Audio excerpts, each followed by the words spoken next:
Hey, it's Dan, Binder Boneyard. I get a lot of questions about horn button assemblies and how the horns are supposed to go together on the Scout 800s. The 80s are different.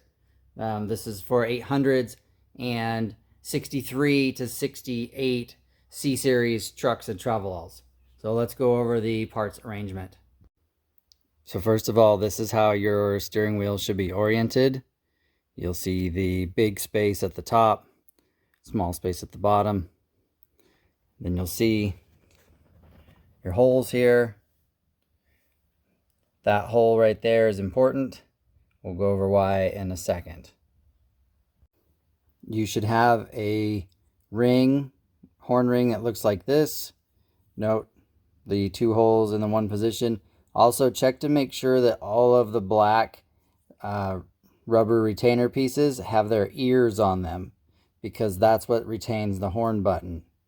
So this first step is the ring has to go in there and line up with those two holes and line everything up. So now that you have your screws in, you'll have 3 short screws and the 1 long screw that makes it to the bottom of the steering wheel where the horn signal ring is, where it rides on the contactor. So the next step is the spring and cup.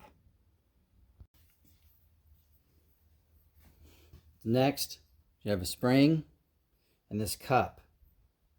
The cup fits in the horn button.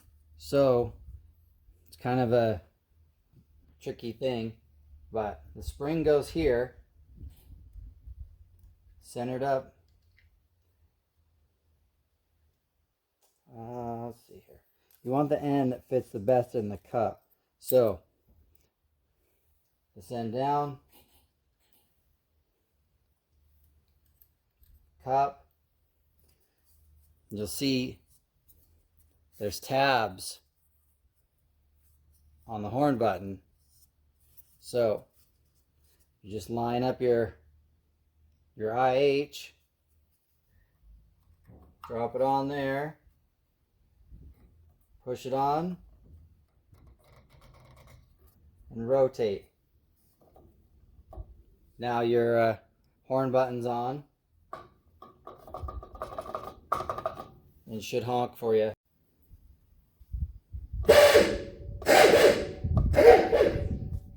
Obviously the horn itself needs some work, but there you go. That's how that goes together, and that's how that works.